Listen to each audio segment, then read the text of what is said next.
প্রধান উপদেষ্টার সঙ্গে তিন বাহিনী প্রধানের সাক্ষাৎ। ফেব্রুয়ারিতে শান্তিপূর্ণভাবে নির্বাচন অনুষ্ঠানে নিশ্ছিদ্র নিরাপত্তার প্রস্তুতি নির্দেশনা ডক্টর ইউনূসের। সনদ নির্বাচন নিয়ে গোলমাল পাকাচ্ছে জামায়াত, অভিযোগ বিএনপির। দ্রুত শেখ হাসিনাকে ফেরত দিতে ভারতকে আহ্বান মির্জা ফখরুলের। পরিস্থিতি ঘোলাটে করছে বিএনপি, পাল্টা অভিযোগ জামায়াতের। জুলাই সনদে হবে ভারতীয় আধিপত্যের কবর, বলছে এনসিপি। বাংলাদেশ সহ প্রতিবেশী দেশগুলোতে সরকার পাল্টেছে অদক্ষ ও দুর্বল শাসনের কারণে, বলেছেন অজিত দোভাল।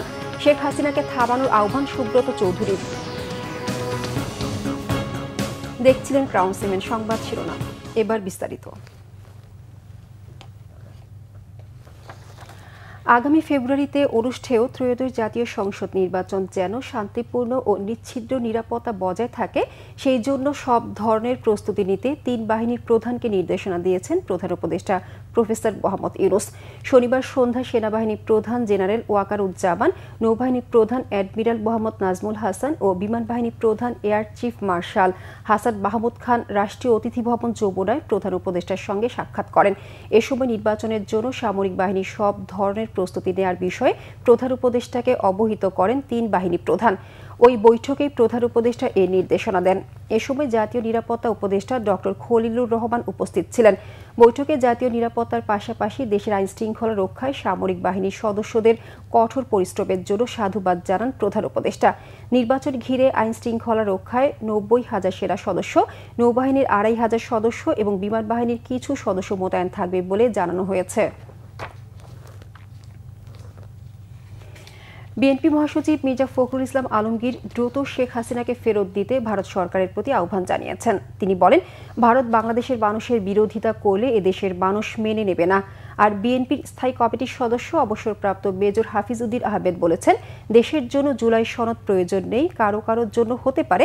দেশের জন্য প্রয়োজন একটি সুষ্ঠু নির্বাচন। আহমেদ সরওয়ারের রিপোর্ট। ৭ নভেম্বরের চেতনায় মুক্তিযোদ্ধাদের সমাবেশ করে জাতীয়তাবাদী মুক্তিযোদ্ধা দল। জাতীয় প্রেস ক্লাবে করা এই সমাবেশে বিএনপি মহাসচিব মির্জা ফখরুল ইসলাম আলমগীর বলেন, ভারতে বসে হাসিনা বিভিন্ন গণমাধ্যমকে ইন্টারভিউ দিচ্ছেন, কিন্তু তার মাঝে কোনো অনুশোচনা নেই। সাংবাদিকরা জিজ্ঞেস করেছিল, তুমি কি অ্যাপোলজি চাইবে, মাপ চাইবে এর জন্য তোমার কর্মকাণ্ডের জন্য? সে বলছে, না, আমি কোনো অ্যাপোলজি চাইব না। সেই মহিলা, সেই ব্যক্তি আজকে অপপ্রচার চালাচ্ছে ভারতে বসে। ভারত সরকারকে খুব পরিষ্কার করে আমরা বলতে চাই যে হাসিনাকে আপনারা বাংলাদেশে ফেরত দিন এবং তার যেখানে বাংলাদেশের আইনে যে বিচারের মুখোমুখি থাকতে হবে সেই বিচারের মুখোমুখি করার ব্যবস্থা করে দিন। সব সময় বাংলাদেশের বিরোধিতা করবেন না, মানুষের বিরোধিতা করবেন না, বাংলাদেশের মানুষ সেটা মেনে নেবে না। বিএনপি মহাসচিব বলেন, একটা শক্তি চেষ্টা করছে ৭১কে নিচে নামাতে। তারা শুধু ২৪-এর আন্দোলনকে বড় করে দেখাতে চায়। ২০২৬ সালের ফেব্রুয়ারি মাসে তখনই নির্বাচন হতে হবে। পিআর হবে কি হবে না ওটা আগামী পার্লামেন্ট সিদ্ধান্ত নেবে। গণভোটের কথা বলেছে, আমরা রাজি হয়েছি, ঠিক আছে, প্রয়োজন ছিল না। এখন আবার তারা গণভোট আগে হতে হবে, তারপরে নির্বাচন হবে, এটা আপনারাই বলছেন। আমরা তো নির্বাচনের পেছনের কথা একবারও বলিনি। জোট পাকিয়ে রাস্তার মধ্যে আন্দোলন করছেন, ধমক দিচ্ছেন, আজকেই হতে হবে, তাহলে আমরা নির্বাচন হতে দেব না। এখানে বিভিন্ন শক্তি, প্রধান উপদেষ্টা নিজেই বলছেন যে কোনো সময় হামলা হতে পারে। উনি পরিষ্কার করে বলা উচিত ছিল যে হামলা কোথেকে আসবে, কারা করবে, এটা বলা উচিত ছিল জাতিকে। জাতি প্রস্তুত আছে যে কোনো হামলা প্রতিরোধ করতে। সমাবেশে দলের স্থায়ী কমিটির সদস্য অবসরপ্রাপ্ত মেজর হাফিজউদ্দিন আহমেদ বলেছেন, ক্ষমতায় যাবার লোভে একটি ধর্মাশ্রয়ী দল বিশৃঙ্খলা করার চেষ্টা করছে। জুলাই সনদ দেশের জনগণের প্রয়োজন নাই। জুলাই সনদ হয়তো কিছু কিছু ব্যক্তি যারা এখানে উপদেষ্টা হয়েছেন, যারা ভবিষ্যতে বাংলাদেশে বসবাস করতে গেলে অনেক প্রশ্নের সম্মুখীন হবেন, তাদের জন্য হয়তো এই জুলাই সনদের প্রয়োজন আছে। বাংলাদেশের প্রয়োজন একটি নির্বাচন যেখানে সুষ্ঠু হবে এবং যেখানে একটা জনগণ একটি প্রতিনিধিদের নির্বাচিত করতে পারবে। আমরা আশা করব আগামীতে একটি জাতীয় সংসদ নির্বাচন সুষ্ঠুভাবে সম্পাদিত হবে। এই নির্বাচনে যারা বিজয়ী হবেন, জনগণের প্রতিনিধি হবেন, তারাই জুলাই সনদকে সমর্থন করবেন। সমাবেশে বিএনপি নেতারা বলেন ৭১ নিয়ে ছিনিমিনি খেলা হচ্ছে, মানবতা বিরোধী অপরাধের জন্য আওয়ামী লীগের পাশাপাশি জামাতকেও নিষিদ্ধ করতে হবে। ৭১-এর গণহত্যা, ধর্ষণ, নারকীয় হত্যাযজ্ঞের কারণে জামাত ইসলামকে নিষিদ্ধ করতে হবে। আহমদ সরওয়ার, বাংলা ভিশন, ঢাকা। নির্বাচন এলেই একটি রাজনৈতিক দল ইসলামকে ব্যবহার করে জাতির মধ্যে বিভক্তি সৃষ্টি করতে চায়, অভিযোগ বিএনপির স্থায়ী কমিটির সদস্য সালাউদ্দিন আহমেদের। শনিবার বিকেলে নারায়ণগঞ্জের কেন্দ্রীয় ঈদগাহ ময়দানে হেফাজতে ইসলামের মহাসম্মেলনে তিনি একথা বলেন। যারা ইসলামকে ব্যবহার করে ফায়দা হাসিল করতে চায় তাদের কাছ থেকে সবাইকে সাবধান থাকার আহ্বানও জানান। সালাউদ্দিন আহমেদ বলেন, শেখ হাসিনার ফ্যাসিবাদী সরকার ছিল ইসলাম বিদ্বেষী, স্বার্থ হাসিল করতে তারা আলেমদের উপরও নির্যাতন করেছে। নির্বাচনের আগে ইসলামকে রাজনীতিতে ব্যবহার করা এবং বিভিন্ন তরিকায় ব্যবহার করা রাজনৈতিক ফায়দা হাসিলের জন্য আমরা লক্ষ্য করি। ইদানিং সেটা আরো বেশি লক্ষ্য করি এই জন্যে যে একটি রাজনৈতিক দল তারা নির্বাচনের স্বার্থে, রাজনীতির স্বার্থে ইসলামকে ব্যবহার করে জাতির মধ্যে বিভক্তি নিয়ে আসতে চায়, বিশেষ করে ইসলামের ক্ষতি করতে চায়। রাসূলুল্লাহ সাল্লাল্লাহু আলাইহি ওয়াসাল্লাম যে ইসলামের প্রবর্তন করে গিয়েছেন, সাহাবায়ে কেরাম যে ইসলামের অনুশীলন করে গিয়েছেন, সেই ইসলামের অনুসারী আমরা। এখানে আমরা মওদুদি ইসলামের অনুসারী তো নয় কেউ। সুতরাং যারা ফিরকা ফিতনা তৈরি করে বাংলাদেশে মুসলমানদের মধ্যে বিভ্রান্তি সৃষ্টি করতে চায়, তাদের কাছ থেকে আমাদেরকে সাবধান হতে হবে। জাতীয় নির্বাচনে জোটবদ্ধ হলেও প্রত্যেক দলকে নিজ নিজ প্রতীকে নির্বাচন করতে হবে, এমন সিদ্ধান্ত থেকে সরে আসার উদ্যোগের অভিযোগ করে অন্তর্বর্তী সরকারের তীব্র সমালোচনা করেছেন জামায়াত ইসলামের নায়েবে আমির ডাক্তার সৈয়দ আব্দুল্লাহ মোহাম্মদ আবু তাহের। শনিবার এক ভিডিও বার্তায় সরকারের কড়া সমালোচনা করে তিনি বলেন, আরপিও সংশোধনের মধ্য দিয়ে একটি দলের অন্যায় আবদারের কাছে নতি স্বীকার করেছে সরকার। তিনি আরও বলেন, জুলাই সনদ নিয়ে বিএনপি যেভাবে পরিস্থিতি উত্তপ্ত করছে তাতে ফেব্রুয়ারি নির্বাচনের প্রক্রিয়া বাধাগ্রস্ত হতে পারে। সনদ বাস্তবায়ন নিয়ে বিএনপি নতুন করে যে পরিস্থিতি তৈরি করেছে এটি একেবারে অনাকাঙ্ক্ষিত। জনগণ ফেব্রুয়ারিতে যে একটি জাতীয় নির্বাচন চাচ্ছে, নির্বাচনের ঠিক আগে হঠাৎ এরকম রাজনৈতিক অনিশ্চয়তা উত্তাপ তৈরি করা ফেব্রুয়ারি নির্বাচন অনুষ্ঠানের প্রক্রিয়াকে বাধাগ্রস্ত করছে বলে আমরা মনে করি এবং এরকম অশুভ চক্রের কাছে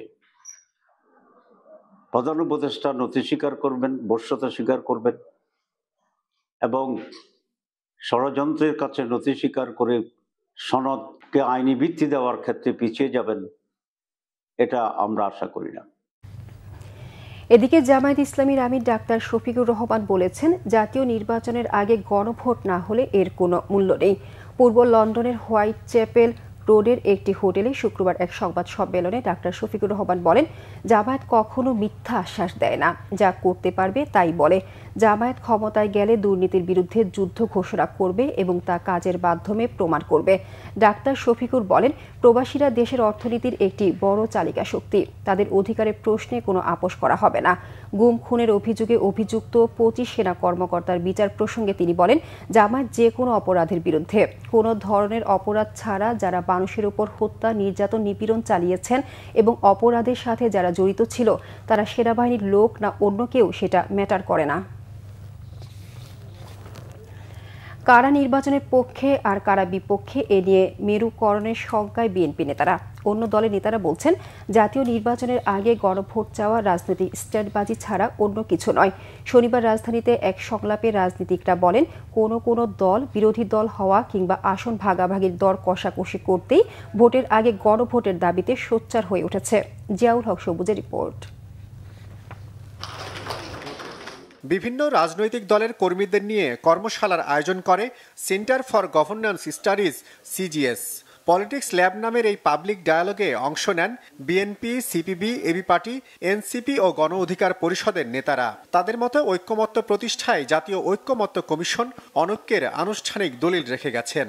নির্বাচনের প্রশ্ন তুলতে গেলে জনমনে একটা প্রশ্ন দেখা দিচ্ছে, আগামীতে একটি মেরুকরণ হবে কিনা, জাতীয় নির্বাচনের পক্ষে কারা, জাতীয় নির্বাচনের বিরুদ্ধে কারা। ভোটাধিকার বঞ্চিত হওয়ার যে দীর্ঘ ইতিহাস মানুষকে রাখার, সেখানে খুব দ্রুত তাদেরকে তার ভোটাধিকার, তার ভোটের ক্ষমতা পরিবর্তনের ক্ষমতা এবং তার রাজনৈতিক অধিকার সেখান থেকে আরও বেশি দিন তাকে বঞ্চিত রাখার কোনো কৌশলের মধ্যে তাদেরকে রাখা হবে, নাকি খুব দ্রুত আগে তাকে জাতীয় নির্বাচনে অংশগ্রহণ করতে হবে? এই যে সমস্যা, যে বিএনপি নিজেকে ভাবছে আমি তো সরকারে যাব, আমাকেই তো এটা এক্সিকিউট করতে হবে। যারা বলছেন এত কিছু করার পরে একটা ঘোড়ার ডিম প্রডিউস হয়েছে, এটা পলিটিশিয়ানদের জন্য দুর্ভাগ্যের ব্যাপার। আমরা একসাথে বসেছি, এক টেবিলে বসেছি, টেবিলে বসলে দেখি খুবই আন্তরিক। যখনই মিডিয়ার সামনে মাইকে যান তখন ওনাদের আবার জাগ্রত হয়ে যায় যে ওনারা তো ওনাদের পার্টির পজিশন নিয়ে কথা বলতে হবে। তখন জামাত বলে যে পিয়ার ছাড়া মানি না। জামাতের লোকদেরকে টেবিলে বসে জিজ্ঞেস করছে আসলে কি পিয়ার মানি না? তাই বলছি আর কি ভাই। সংলাপে তরুণ সংগঠকরা দেশের 4টি বিশ্ববিদ্যালয়ের ছাত্র সংসদ নির্বাচনে শিবিরের একচ্ছত্র জয়ের প্রশংসার পাশাপাশি জয়ের রহস্য নিয়েও প্রশ্ন তোলেন। সুষ্ঠু ও নিরপেক্ষ নির্বাচন ছাড়া জাতীয় সংকট উত্তরণ সম্ভব নয় বলেও উল্লেখ করেন তারা। গণভোট আমরা ডিমান্ড করেছিলাম, গণভোট হচ্ছে জাতীয় নির্বাচনের সাথে ফেব্রুয়ারিতে। সো এখন আবার হঠাৎ করে এই যে এখন আগে করতে হবে, এইটা একটা রাজনৈতিক স্ট্যান্ড। এবং টু বি অনেস্ট বলছি, কেউ 10-15টা সিট নিয়ে বার্গেনিং করতেছে, তারা যদি 10-15টা সিটের আশ্বস্ত দেয় সে এই দাবি থেকে সরে যাবে। আবার কেউ অপোজিশন হওয়ার জন্য বড় পার্টিগুলো রেকগনিশন চাচ্ছে, সেটা যদি তারা বিতর্কভাবে সেটেল করে, গণভোট তাদের কাছে কোনো ইস্যু নেই। মতপার্থক্যের পরেও একটা জায়গায় একটা সনদ এসেছে, কিন্তু সেই সনদটাও আবার আগের মতো যাতে না হয়। কিন্তু এটা কারণ এটা আমরা অনেকবার দেখেছি, 90-এ দেখেছি, তারপরেও বহুবার দেখেছি। কমিশন হয়েছে, টাস্ক ফোর্স হয়েছে, রিপোর্ট হয়েছে, কিন্তু সেগুলো একাডেমিক পেপার হিসেবেই যাতে থেকে না যায়, আসলেই মানুষের কল্যাণে যাতে কাজে লাগে। গুণগত পরিবর্তনের ধারা বজায় থাকলে দেশে পেশি শক্তির রাজনীতি আর থাকবে না, এমনটাই আশা করছেন তরুণ রাজনীতিকরা। প্রতিষ্ঠান নামে আসলে জিয়াউল হক সবুজ, বাংলা ভিশন, ঢাকা। জাতীয় নাগরিক পার্টির মুখ্য সমন্বয়ক নাসির উদ্দিন পাটোয়ারি বলেছেন, জুলাই সনদ বাস্তবায়ন হলে এদেশে বাংলাদেশে ভারতীয় আগ্রাসনের কবর রচনা হবে। জুলাই সনদ বাস্তবায়নে তরুণ আলেমদের ভাবনা শীর্ষ গোলটেবিল বৈঠকে শনিবার বিকেলে একথা বলেন তিনি। তার অভিযোগ, জুলাই সনদ নিয়ে একটি বড় দল গুন্ডামি করছে। জুলাই সনদ জারির আদেশে প্রধান উপদেষ্টার স্বাক্ষর ছাড়া মানা হবে না বলেও হুঁশিয়ারি দেন তিনি। ইসলামী দলগুলোকে ব্যবহার করা হচ্ছে উল্লেখ করে নাসির উদ্দিন পাটোয়ারি বলেন, আগে ইসলামী দলগুলোকে ব্যবহার করেছে ফ্যাসিস্ট আওয়ামী সরকার, এখন তা করছে বিএনপি। এদেশে আবার কেউ ধর্মীয় ফ্যাসিবাদ কায়েম করতে চাইলে আলেম ওলামারা তা ঠেকিয়ে দেবে বলেও প্রত্যাশা তার। গণভোটের বিপক্ষে বিএনপির অবস্থান আত্মঘাতী সিদ্ধান্ত বলে মত বক্তাদের। বিএনপির নেতারা যেরকমই হোক, তৃণমূলের মানুষজন আমাদেরই মতো সাধারণ মানুষ, তারা চায় জুলাই সনদ বাস্তবায়ন হোক। তবু যদি ধরে নিলাম বিএনপি 35% না ভোট দেয়, বাকি 65% বাংলাদেশের মানুষ বিপুল ভোটে গণভোটকে হ্যাঁ ভোটে পরিণত করবে, তখন বিএনপি নিজেকে আয়নায় মুখ দেখাবে কিভাবে? শেখ হাসিনার একটা দোষক যাকে আমরা নামাতে চাইছিলাম, এই যে শাহাবুদ্দিন চুপ্পু, তার যদি সাইনটা পড়ে, এটা কিন্তু এই জুলাই যারা সনদটাকে হলো বাংলাদেশে কলঙ্কিত করা হবে। এজন্য হলো ডক্টর ইউনূসকে আমরা আহ্বান জানাবো যে আপনি এখানে সাইন করবেন, এবং সাইনটা যদি, যেহেতু এটা গণ অভ্যুত্থানের সরকার আর জুলাই সনদ হলো জনগণের একটা দলিল, ঐতিহাসিক দলিল, এটার ভিত্তিতে আগামীতে অনেক কিছু হবে। তো আপনি সুন্দর করে যদি শহীদ মিনারে যান, জনগণকে ডাকেন, আসলেন, সবার সামনে যদি এটা হাসি মুখে বরণ করে আপনি যদি এটাতে অর্ডার বা আদেশে যদি সাইন করেন, এটা বাংলাদেশের জন্য যুগান্তকারী একটা পদক্ষেপ হবে। এদিকে এনসিপির দক্ষিণাঞ্চলের মুখ্য সংগঠক হাসনাত আব্দুল্লাহ বলেছেন, সংস্কার নিয়ে মার্কা নিয়ে এনসিপি সবসময় একটা অবস্থানে ছিল, এখনও সেই অবস্থানেই আছে। শনিবার দুপুরে বরগুনা জেলা শিল্পকলা একাডেমি মিলনায়তনে এনসিপির সমন্বয় সভায় তিনি বলেন, 5 আগস্টের পর যখন নির্বাচন কমিশন গঠন হচ্ছিল, তখন বিএনপির কথা মতো তাদের দলের পক্ষ থেকে একজন, জামায়াতের একজন এবং আর্মির পক্ষ থেকেও একজনকে নেওয়া হয়েছে। কেকের মতো কমিশনকে ভাগাভাগি করে নিয়েছে তারা। বর্তমানে নির্বাচন কমিশন এসব দলের পারপাস সার্ভ করছে বলে মন্তব্য করেন হাসনাত আব্দুল্লাহ। এনসিপি একই অবস্থানে থাকলেও নির্বাচন কমিশন তাদের অবস্থান পরিবর্তন করেছে বলেও মন্তব্য করেন হাসনাত। এর আগে তিনি বরগুনা জেলা শিল্পকলা একাডেমি মিলনায়তনে স্থানীয় নেতাদের সাথে বৈঠক করেন। জুলাই সনদ বাস্তবায়নে সংবিধান সংশোধনের আদেশ দেওয়ার ক্ষমতা অন্তর্বর্তী সরকারের নেই বলে মন্তব্য করেছেন বিপ্লবী ওয়ার্কার্স পার্টির সাধারণ সম্পাদক সাইফুল হক। শনিবার সকালে রাজধানীর সেগুনবাগিচার দলীয় কার্যালয়ে এক সংবাদ সম্মেলনে সাইফুল হক বলেন, ভিন্ন মতের বিষয়গুলো বাদ দিয়ে সুপারিশ করায় জাতীয় ঐক্যবদ্ধ কমিশনের বিরুদ্ধে বিশ্বাসঘাতকতা ও প্রতারণার অভিযোগ উঠেছে, যা বিব্রতকর। তিনি আরও বলেন, অধিকাংশ রাজনৈতিক দল জাতীয় নির্বাচনের দিন গণভোট আয়োজনের বিষয়ে একমত, কারণ ফেব্রুয়ারি নির্বাচনের আগে আরেকটি নির্বাচন আয়োজনের সময় বা সামর্থ্য এই সরকার বা নির্বাচন কমিশনের নেই। সাইফুল হক আরও বলেন, সরকারকে পক্ষপাতদুষ্ট অবস্থান থেকে বেরিয়ে আসতে হবে এবং বিতর্কিত উপদেষ্টাদের বাদ দিতে হবে। নির্বাচনের ব্যাপারে জটিলতা তৈরি না করার আহ্বানও জানানো হয় সংবাদ সম্মেলনে। তারা চূড়ান্ত সুপারিশ যেটা পাঠিয়েছেন সরকারকে আদেশ জারি করবার জন্য, সেখানে ভিন্ন মতের কোনো প্রশ্নই, নোট অফ ডিসেন্টের কোনো প্রশ্নই সেখানে উল্লেখ করা হয়নি। সংবিধান সংশোধন সংক্রান্ত একটা আদেশ জারির তারা সুপারিশ করেছেন সরকারকে। আমরা মনে করি এটা সরকারের ম্যান্ডেট, তাদের এখতিয়ার এবং ক্ষমতার এটার বাইরের বিষয়টা। তারা গুরুত্বপূর্ণ নোট অফ ডিসেন্টগুলো প্রস্তাবনায় উল্লেখই করলেন না সুপারিশে, অথচ দুই একটা দল তারা যে প্রস্তাব করলেন যে আলাদা দিনও গণভোট হতে পারে, সেটাও একই সাথে তা বিকল্প হিসেবে তারা উল্লেখ করেছেন। বাংলাদেশ, নেপাল ও শ্রীলঙ্কায় সরকার পরিবর্তনের মূল কারণ অদক্ষ ও দুর্বল শাসন ব্যবস্থা। শুক্রবার ভারতের জাতীয় নিরাপত্তা উপদেষ্টা অজিত দোভাল এক অনুষ্ঠানে মন্তব্য করেন। জাতীয় একতা দিবস উপলক্ষে আয়োজিত অনুষ্ঠানে দোভাল বলেন, জাতির গঠন প্রক্রিয়া ও দেশকে সুরক্ষিত করার ক্ষেত্রে শাসন গুরুত্বপূর্ণ ভূমিকা পালন করে। প্রতিবেশী দেশগুলোর রাজতন্ত্র, গোষ্ঠী শাসন, অভিজাততন্ত্র ও গণতন্ত্রের উত্থান ও পতনের ইতিহাস দেশগুলোর শাসনেরই ইতিহাস বলে মন্তব্য করেন তিনি। ভারতের জাতীয় নিরাপত্তা উপদেষ্টার মতে, বাংলাদেশ, শ্রীলঙ্কা, নেপাল ও অন্যান্য দেশে অসাংবিধানিক পদ্ধতির মাধ্যমে শাসন ব্যবস্থার পরিবর্তন ঘটেছে। এর প্রধান কারণ দুর্বল শাসন ব্যবস্থা। যে কোনো দেশকে সুরক্ষিত রাখতে শক্তিশালী শাসন ব্যবস্থার বিকল্প নেই বলেই মত এই নিরাপত্তা উপদেষ্টার। নির্বাহী, বিচার ও শাসন এই তিনটি প্রতিষ্ঠানকে শক্তিশালী করতে না পারলে জুলাই সনদ মুখ থুবড়ে পড়বে বলে শঙ্কা গণফোরামের ভারপ্রাপ্ত সভাপতি অ্যাডভোকেট সুব্রত চৌধুরীর। শনিবার সকালে বাংলাদেশ চলচ্চিত্র উন্নয়ন কর্পোরেশনের ডিবেট ফর ডেমোক্রেসির আয়োজনে এক ছায়া সংসদ বিতর্ক প্রতিযোগিতায় তিনি এ মন্তব্য করেন। সুব্রত চৌধুরী বলেন, যে অপরাধী তার বিচার হবে। শেখ হাসিনার বিচার হলে আন্তর্জাতিকভাবে কোনো প্রভাব পড়বে না। বাংলাদেশের অভ্যন্তরীণ বিষয়ে ভারতকে হস্তক্ষেপ না করার অনুরোধ করে সুব্রত চৌধুরী বলেন, প্রতিবেশীর সঙ্গে সম্পর্ক নষ্ট না করে শেখ হাসিনাকে থামান। এ সময় ডিবেট ফর ডেমোক্রেসির চেয়ারম্যান হাসান আহমেদ চৌধুরী কিরণ বলেন, জুলাই সনদ ব্যর্থ হলে রাষ্ট্র ব্যর্থ হবে, আর এই ব্যর্থতার দায়ভার বিএনপি, জামায়াত ও এনসিপি সহ কেউ এড়াতে পারবে না। ক্ষমার অযোগ্য অপরাধ, যাই হোক আমরা বিচারে দিয়েছি, বিচারে যা হবে 2-4টা রায় হয়তো আমরা এই বছরে পেয়ে যাব।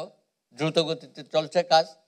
হ্যাঁ, সুতরাং এই ওনাকে ওখানে এইভাবে রেখে এবং কথা বলার সুযোগ দিয়ে প্রতিবেশীর সাথে সম্পর্কটা নষ্ট করবেন না, কারণ আপনাদের সাথে আমাদের নানান বিষয়ে সম্পর্ক রাখতে হবে। নারায়ণগঞ্জের আলোচিত ত্বকী হত্যা মামলার অভিযোগপত্র খুব দ্রুত আদালতে জমা দেওয়া হবে বলে জানিয়েছেন র্যাব 11 এর অধিনায়ক লেফটেন্যান্ট কর্নেল সাজ্জাদ হোসেন। 2013 সালের 6 মার্চ নারায়ণগঞ্জ শহরের একটি পাঠাগারের সামনে থেকে অপহরণ করা হয় 17 বছর বয়সী মেধাবী ছাত্র তানভীর মোহাম্মদ ত্বকীকে। 8 মার্চ সকালে শীতলক্ষা নদীর কুমুদিনী খাল থেকে ত্বকীর মরদেহ উদ্ধার করে পুলিশ। হত্যাকাণ্ডে নারায়ণগঞ্জের একটি প্রভাবশালী পরিবারের নাম চলে আসায় মামলাটির তদন্ত নিয়ে শুরু হয় কালক্ষেপণ। 5 আগস্ট আওয়ামী লীগ সরকারের পতনের পর অন্তর্বর্তী সরকার গঠিত হলে চাঞ্চল্যকর হত্যা মামলাটি গতি পায়। ঢাকা ও নারায়ণগঞ্জে অভিযান চালিয়ে 6 জনকে গ্রেফতার করে র্যাব। শনিবার রাজধানীর কারওয়ান বাজার মিডিয়া সেন্টারে সংবাদ সম্মেলনে র্যাব 11 এর অধিনায়ক জানান, চাঞ্চল্যকর মামলাটি গুরুত্ব দিয়ে তদন্ত করছে র্যাব। বস্তুনিষ্ঠ চার্জশিট জমা দেওয়া হবে আদালতে। সবাই কামনা করি এটা তদন্তে বেরিয়ে আসবে। তদন্ত রিপোর্ট যখন দেওয়া হবে তখন আপনাদেরকে বিস্তারিতভাবে জানানো হবে।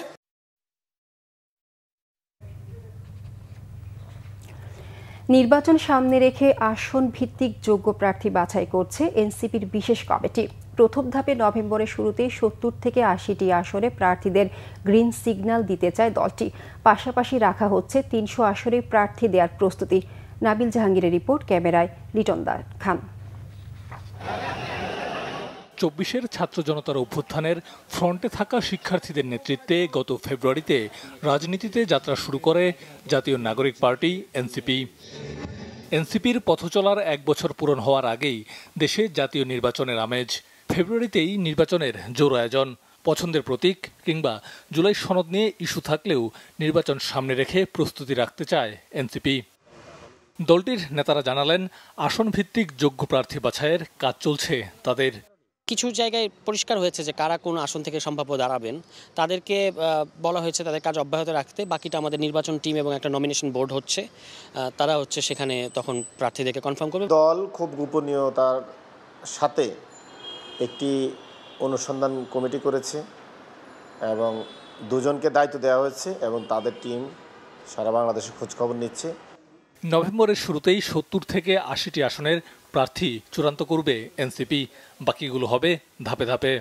দলীয় অনুসন্ধানের মধ্য দিয়ে ঘোষণা দিব। আগে সব আসনে আমরা প্রার্থীতা ঘোষণা করব, কিন্তু যেসব আসনে আমাদের কাজ বেশি হয়েছে, আমাদের সংগঠন শক্তিশালী রয়েছে বা নিয়মিত গণসংযোগ চলছে, ওইসব আসনগুলোই প্রথম ধাপে ঘোষণা দেওয়া হবে। এই মাসেরই শেষের দিকে কিংবা আগামী মাসের শুরুর দিকে, নভেম্বরের প্রথম সপ্তাহের মধ্যে প্রাথমিকভাবে একটা ৭০-৮০ জনের একটা নাম এবং আসনগুলো হয়তো ঘোষণা করব। মনোনয়নের ক্ষেত্রে দলের সদস্যদের গুরুত্ব দেয়া হলেও সর্বস্তরের গ্রহণযোগ্য ব্যক্তিদেরও বিবেচনা করা হবে বলে জানিয়েছে এনসিপি নেতারা। আমরা কোনো দলের বিদ্রোহী প্রার্থীকে আমাদের দিকে স্বাগত জানাচ্ছি সেরকম না। যদি কারোর ক্ষেত্রে এরকম স্পেসিফিক ক্ষেত্রে থাকে যে তার এলাকায় গ্রহণযোগ্যতা ভালো এবং তার আসলে পার্লামেন্টে যাওয়া উচিত, সেক্ষেত্রে আমরা আমাদের প্ল্যাটফর্ম তাকে অফার করতে পারি বা তাদের আগ্রহের ভিত্তিতে। নির্বাচনের আগে নতুন জোট গঠনের সম্ভাবনা মাথায় রেখে প্রয়োজনে আসন সমঝোতায় কৌশলী হতে হচ্ছে দলটিকে। তো আমরা জোট করব না এরকম কোনো সিদ্ধান্ত আমাদের নাই, কিন্তু আপাতত আগে আমাদেরকে ৩০০ আসনের প্রার্থীর একটা আমরা তৈরি করতে চাই। নাবিল জাহাঙ্গীর, বাংলাভিশন, ঢাকা। ভোলায় বিএনপি ও বাংলাদেশ জাতীয় পার্টি বিজেপির কর্মীদের মধ্যে সংঘর্ষের পর সদর উপজেলা কমিটির সব কার্যক্রম স্থগিত করেছে বিএনপি। এর আগে শনিবার বিকেলে শহরে দুই দলের কর্মীদের মধ্যে ধাওয়া পাল্টা ধাওয়া ও সংঘর্ষের ঘটনা ঘটে। এতে অর্ধশতাধিক আহত হন। ওই ঘটনার পর সাংগঠনিক পরিস্থিতি বিবেচনায় বিএনপি কেন্দ্রীয়ভাবে এই সিদ্ধান্ত নিয়েছে। পাল্টাপাল্টি অভিযোগে বিএনপি নেতাকর্মীরা জানান, তাদের শান্তিপূর্ণ বিক্ষোভ মিছিলে অতর্কিত হামলা করে বিজেপির কর্মীরা। এদিকে শনিবার রাতে গণমাধ্যমে পাঠানো এক বিজ্ঞপ্তিতে দলের সিনিয়র যুগ্ম মহাসচিব অ্যাডভোকেট রুহুল কবির রিজভী জানান, পরবর্তী নির্দেশ না দেওয়া পর্যন্ত ভোলা জেলার সদর উপজেলা বিএনপির কমিটির সব কার্যক্রম স্থগিত থাকবে। সড়ক পরিবহন উপদেষ্টা ডক্টর ফাউজুল কবির খান বলেছেন, ব্যবসা, জ্বালানি, শিক্ষা, সংস্কৃতি ও বিনিয়োগ ক্ষেত্রে আলজেরিয়ার সাথে বাংলাদেশের বন্ধুত্বপূর্ণ সম্পর্ক সরকার আরও দৃঢ় করতে চায়। আলজেরিয়ার ৭১তম বিপ্লব দিবস উপলক্ষে গতকাল রাজধানীর একটি হোটেলে আয়োজিত অনুষ্ঠানে একথা বলেন তিনি। উপদেষ্টা বলেন, উচ্চ পর্যায়ের সফর এবং দ্বিপক্ষীয় বাণিজ্য বৃদ্ধির মধ্য দিয়ে দুদেশের সহযোগিতা বেড়ে চলেছে। তবে দ্বিপক্ষীয় বাণিজ্য এখনও আশানুরূপ নয় উল্লেখ করে তিনি বলেন, ২০২৪-২৫ অর্থ বছরে দুদেশের মধ্যে ৭৯ মিলিয়ন মার্কিন ডলারের বাণিজ্য হয়েছে। তৈরি পোশাক, পাটজাত পণ্য, ঔষধ, মৎস্য, হিমায়িত পণ্য সহ বিভিন্ন খাতে আলজেরিয়ার প্রয়োজন পূরণে বাংলাদেশ প্রস্তুত বলে জানান তিনি। বিদেশিদের জন্য দেয়া সুবিধা নিয়ে বাংলাদেশে বিনিয়োগ করতে আলজেরীয় উদ্যোক্তাদের আহ্বান জানান সড়ক পরিবহন উপদেষ্টা। আলজেরিয়ার রাষ্ট্রদূত আবদেল উহাব সাইদানি বলেন, ডক্টর মোহাম্মদ ইউনূসের নেতৃত্বে বাংলাদেশের অন্তর্বর্তী সরকারের প্রতি তাদের পূর্ণ সমর্থন রয়েছে। বাংলাদেশ আলজেরিয়ার সম্পর্ক এগিয়ে নিতে কাজ করছেন বলে জানান তিনি। বিএনপি স্থায়ী কমিটির সদস্য নজরুল ইসলাম খান বলেছেন, বাংলাদেশের নদী রক্ষায় বিএনপি ঘোষিত ৩১ দফায় সুস্পষ্ট ঘোষণা রয়েছে। সেই ঘোষণার আলোকে দেশের নদী রক্ষায় তারা কাজ করবেন। শনিবার হাইকোর্ট মিলনায়তনে নদী বাঁচাও আন্দোলন আয়োজিত জাতীয় নদী কনভেনশনে তিনি এসব কথা বলেন। নজরুল ইসলাম খান আরও বলেন, নদী বাঁচলে মানুষ বাঁচবে। তাই ক্ষমতায় গেলে নদী দখল ও দূষণ রোধে কার্যকর পদক্ষেপ নেবে বিএনপি। দীর্ঘদিন ধরে নদী রক্ষায় আন্দোলনকারীদের পরামর্শ নিয়ে সিদ্ধান্ত নেবে। এ সময় গণ অধিকার পরিষদের সাধারণ সম্পাদক মোহাম্মদ রাশেদ খান বলেন, গত 16 বছর ভারতের সাথে অভিন্ন নদীগুলোর ন্যায্য হিস্সা পায়নি বাংলাদেশ। আন্তর্জাতিক আইন লঙ্ঘন করে ভারত সব সময় বাংলাদেশকে পানির ন্যায্য পাওনা থেকে বঞ্চিত করেছে। রাশেদ খান আরও বলেন, আওয়ামী লীগের নতজানু পররাষ্ট্র নীতির কারণেই বাংলাদেশের সাথে বারবার প্রতারণা করেছে ভারত। ভবিষ্যতে বাংলাদেশের ন্যায্য পাওনা বুঝে নেওয়ার উপর জোর দেন বক্তারা। এই নদীগুলির শুকিয়ে যাওয়ার ফলে, শাখা নদীগুলির শুকিয়ে যাওয়ার ফলে এই যে গ্রামীণ অর্থনীতি, গ্রামীণ পরিবেশ পরিস্থিতি, সেটারও পরিবর্তন ঘটেছে। কাজেই যে কোনো দেশপ্রেমিক নাগরিক ভাববে যে নদীগুলিকে বাঁচিয়ে রাখতেই হবে। এই নদী বাঁচিয়ে না রাখলে শুধু আমাদের পরিবেশ এবং জীব বৈচিত্র্য না, আমাদের মানুষের জীবন এবং জীবিকা ক্ষতিগ্রস্ত হচ্ছে, আমাদের অর্থনীতি ক্ষতিগ্রস্ত হচ্ছে, আমাদের কৃষি ক্ষতিগ্রস্ত হচ্ছে, আমাদের শিল্প ক্ষতিগ্রস্ত হচ্ছে। 19 সালে ডাকসুতে হামলা হয়েছিল কেন? একটি কারণ যে ভারতের আধিপত্যবাদের বিরুদ্ধে আমরা বক্তব্য দিয়েছিলাম, কথা বলছিলাম, প্রতিবাদ করছিলাম। এই যে হাসিনার পতন হলো, এই পতনের সময় দেখবেন হাসিনার বিরুদ্ধে যেভাবে স্লোগান হয়েছে, মোদির বিরুদ্ধে একইভাবে স্লোগান হয়েছে। আওয়ামী ফ্যাসিবাদের বিরুদ্ধে যেভাবে স্লোগান হয়েছে, ভারতীয় আধিপত্যবাদের বিরুদ্ধে সেইভাবে স্লোগান হয়েছে। সুতরাং এদেশের মানুষ এখন সচেতন হয়েছে। এদেশের মানুষ এখন বন্ধু চিনতে শিখেছে। ভারত আমাদের বন্ধু নয়।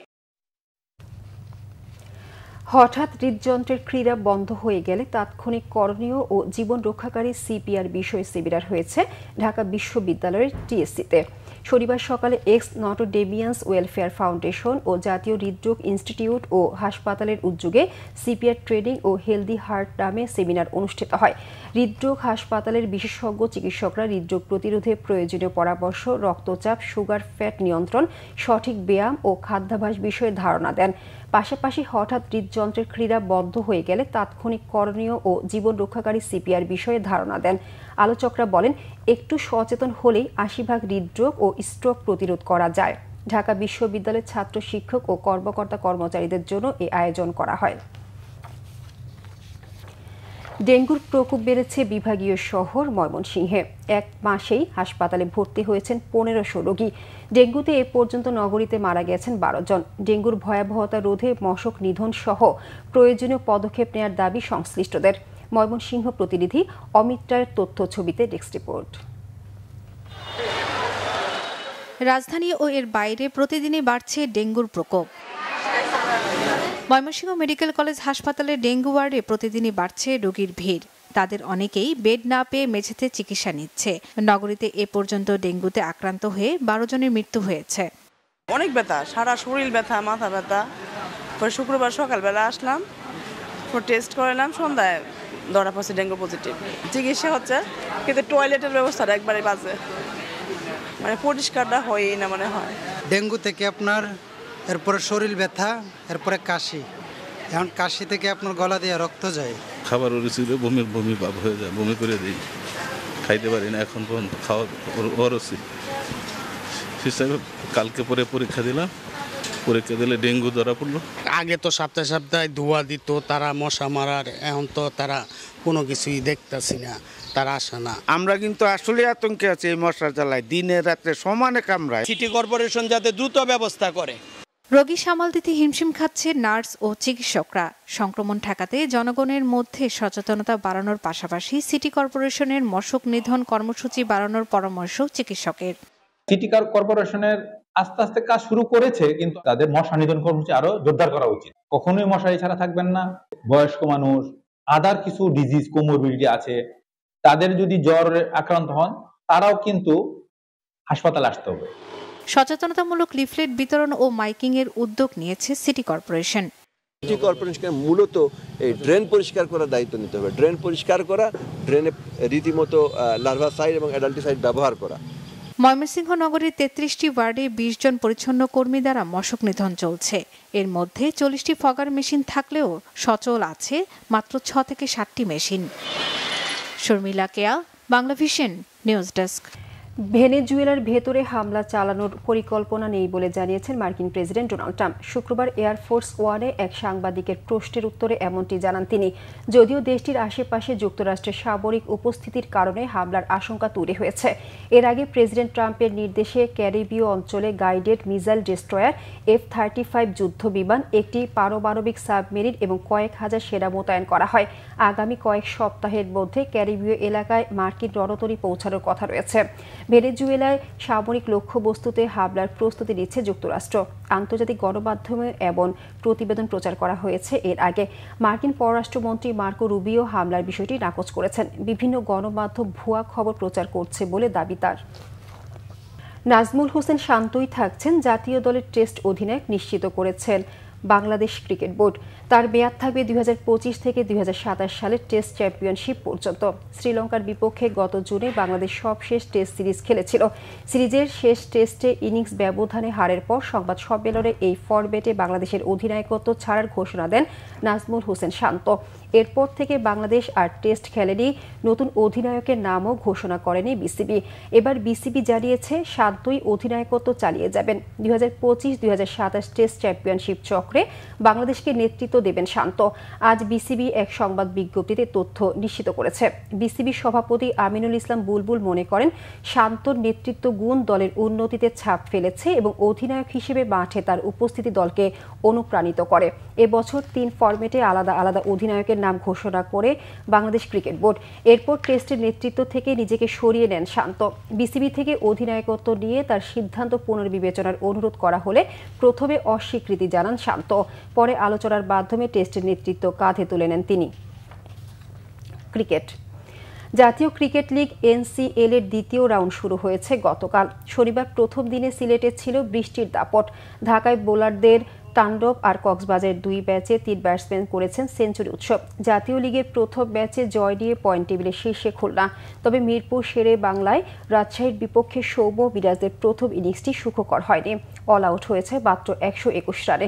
রাজশাহীর পক্ষে বেহরব ও নিহাত নিয়েছেন 3টি করে উইকেট।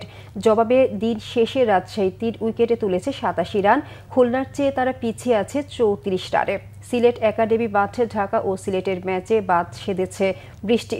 প্রথম দিনে মাত্র 43 ওভার খেলা হয়েছে। তাতেই ঝড় তুলেছেন সিলেটের 2 পেসার। ঢাকা 5 উইকেটে তুলেছে 120 রান। সিলেটের ইবাদত 3টি ও খালেদ দিয়েছেন 2 উইকেট। তবে ভিন্ন চিত্র কক্সবাজারে। এই ভেন্যুর 2টি ম্যাচে ব্যাটসম্যানদের দাপট। রংপুরের বিপক্ষে প্রথম দিন শেষে ময়মনসিংহ তুলেছে 2 উইকেটে 281। দলের 2 ওপেনার নাইব শেখ ও মাহফিজুল ইসলাম রবিন গড়েন 220 রানের জুটি। 2 জনই পেয়েছেন সেঞ্চুরি। নাইম আউট হয়েছেন 111 রানে। ক্যারিয়ারের প্রথম ফার্স্ট ক্লাস সেঞ্চুরিতে রবিন করেছেন 127 রান। অন্য মাঠে বরিশালের বিপক্ষে রান উৎসব করেছে চট্টগ্রামও। ওপেনার সাদিকুর রহমানের 122 রানে চট্টগ্রাম দিন শেষে করেছে 4 উইকেটে 260 রান। মুমিনুল হক সৌরভ অপরাজিত 84 রান করে অপেক্ষায় আছেন সেঞ্চুরির। নতুন চ্যাম্পিয়নের দেখা মিলতে যাচ্ছে আইসিসি নারী ওয়ানডে বিশ্বকাপে। শিরোপার লড়াইয়ে মুখোমুখি স্বাগতিক ভারত ও দক্ষিণ আফ্রিকা। নভি মুম্বাইয়ে বাংলাদেশ সময় বিকেল 3:30টায় মাঠে গড়াবে 13তম বিশ্বকাপের গ্র্যান্ড ফাইনাল ম্যাচটি। পুরুষদের ওয়ানডে বিশ্বকাপে 2বার চ্যাম্পিয়ন হলেও নারী বিশ্বকাপে সেই স্বপ্ন এখনো স্পর্শ করতে পারেনি ভারত। এবার তৃতীয়বারের মতো ফাইনালে উঠে বিশ্বকাপ জয়ের দারুণ সুযোগ হারমানপ্রীত কাউর ও জেমিমা রড্রিগেজদের। 7বারের চ্যাম্পিয়ন অস্ট্রেলিয়ার বিপক্ষে 338 রান তাড়া করে চেজিংয়ে বিশ্ব রেকর্ড গড়েই ফাইনালে উঠেছে ভারত। অজিতের বিপক্ষে অপরাজিত 127 রানের ম্যাচ উইনিং ইনিংস খেলে দলকে ফাইনালে তুলে আনেন জেমিমা। হারমানপ্রীত কাউরের অবদান 89 রান। অন্যদিকে দক্ষিণ আফ্রিকা নারী দল এই প্রথম খেলছে বিশ্বকাপের ফাইনালে। প্রথম সেমিফাইনালে 4বারের চ্যাম্পিয়ন ইংল্যান্ডকে 127 রানে হারিয়ে স্বপ্নের ফাইনালে উঠে আসে লরা বলভার্টের দল। সেমিফাইনালে 169 রানের অনবদ্য এক ইনিংসে ইংল্যান্ডকে ব্যাকফুটে ঠেলে দেন প্রোটিয়া অধিনায়ক। চলতি আসরে সর্বোচ্চ 470 রান করেছেন এই ওপেনার। এরপর বোলিংয়ে মারিজান কাপ 20 রানে 5 উইকেট নিয়ে দলকে ফাইনালে তুলে আনেন। দক্ষিণ আফ্রিকার পুরুষ দল যেখানে ওয়ানডে বিশ্বকাপের ফাইনাল খেলতে পারেনি, সেখানে নারী দল এখন ইতিহাস গড়ার অপেক্ষায়। সংবাদ শেষ করব ক্রাউন সিমেন্ট শিরোনামগুলো আরেকবার জানিয়ে। প্রধান উপদেষ্টার সঙ্গে তিন বাহিনী প্রধানের সাক্ষাৎ, ফেব্রুয়ারিতে শান্তিপূর্ণভাবে নির্বাচন অনুষ্ঠানে নিশ্চিদ্র নিরাপত্তার প্রস্তুতি নির্দেশনা ডক্টর ইউনূসের। সনদ নির্বাচন নিয়ে গোলমাল পাকাচ্ছে জামায়াত, অভিযোগ বিএনপির। দ্রুত শেখ হাসিনাকে ফেরত দিতে ভারতকে আহ্বান মির্জা ফখরুলের। পরিস্থিতি ঘোলাটে করছে বিএনপি, পাল্টা অভিযোগ জামায়াতের। জুলাই সনদে হবে ভারতীয় আধিপত্যের কবর, বলছে এনসিপি। বাংলাদেশ সহ প্রতিবেশী দেশগুলোতে সরকার পাল্টেছে অদক্ষ ও দুর্বল শাসনের কারণে, বলেছেন অজিত দোভাল। শেখ হাসিনাকে থামানোর আহ্বান সুব্রত চৌধুরীর। এই ছিল এখনকার মতো। পরের সংবাদ সকাল 10টায়, এর আগে 9টায় রয়েছে নিউজ টপ 10 দেখার আমন্ত্রণ রইল। এছাড়া বাংলা ভিশন সংবাদ ও সংবাদ সংশ্লিষ্ট অনুষ্ঠান দেখতে ভিজিট করুন www.bbnews24.com ও facebook.com/banglavishnewsে এবং সাবস্ক্রাইব করুন youtube.com/banglavishnnews। ধন্যবাদ সবাইকে।